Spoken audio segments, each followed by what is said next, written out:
Hey everyone, welcome back. Today we're talking about variation number 15 of the Rachmaninoff Chopin variations. This variation is unique for many different reasons. First, you'll see that we're no longer in the key of C minor. This marks the second time that we've left C minor since we've had 15 variations. Variation 11 was an E flat major, and this variation is an F minor. The important thing about this variation and its key is twofold. First, this departure from C minor marks the last time we'll ever hear C minor in the piece. From here on out, we'll never be in C minor again. This variation is in F minor, we'll move to B flat minor, we'll play A major, there's C sharp minor. We never go back to C minor. So from this point on, C minor, no more. The second reason why this is an important key for Rachmaninoff in this theme is what's the second chord or the second harmony of the theme? If you guessed F minor, you'd be correct. So Rachmaninoff is simply outlining the harmonies of the theme by choosing the tonal area of this variation. So we had C minor for so long, we had a little bit of E flat major, but I'm not going to worry about it because it's just a strange variation.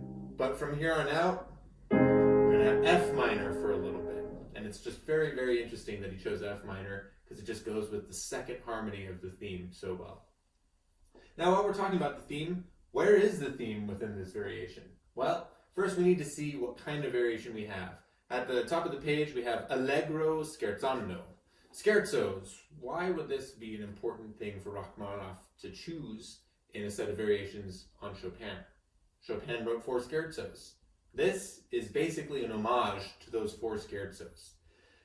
If we look for the theme, we'll find it in the top voice, but it's going to be a little bit more distorted and maybe tricky to hear because there's so much other movement going on below the theme.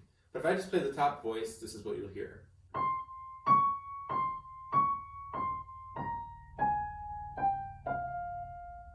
Do you hear the theme in there? Right, there's the theme.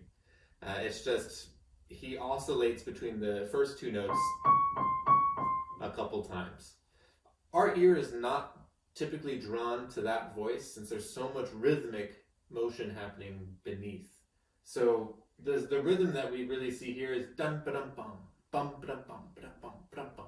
Give it that lilt and that energy that a scherzo may require. So the very first section of this variation deals a lot with that rhythm and that voice on top. That's basically what the focus is. However, as the variation continues, you'll see that the shift changes a little bit. The most important part is we get octaves, and these octaves show the theme in such a beautiful way. You'll hear it.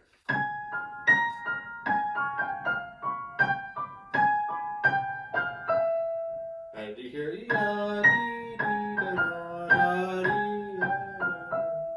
And then in my thumb over here, we get a little counter melody. And then you put them together.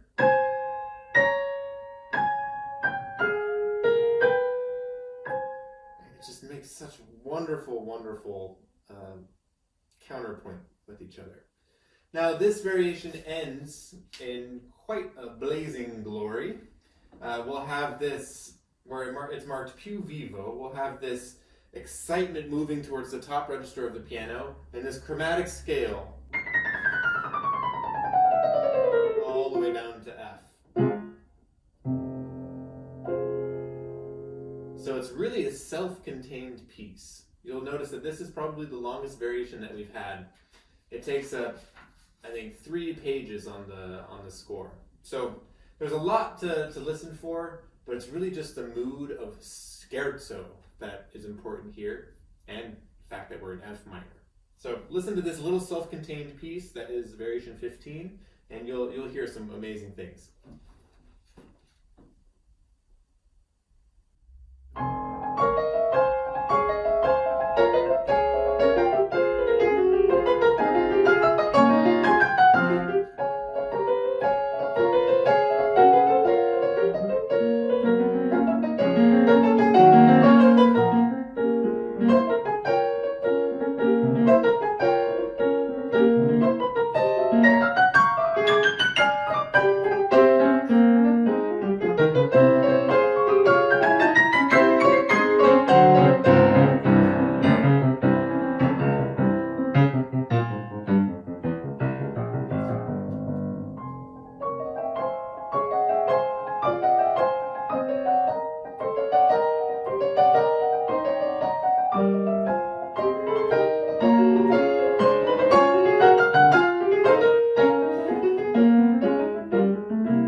So that's Variation 15. It's a great homage to Chopin and his scherzos.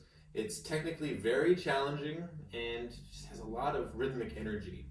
It leads into the next variation, which is one of my personal favorites. So I can't wait to talk about it tomorrow. So please join me tomorrow and I'll see you then. Thank you.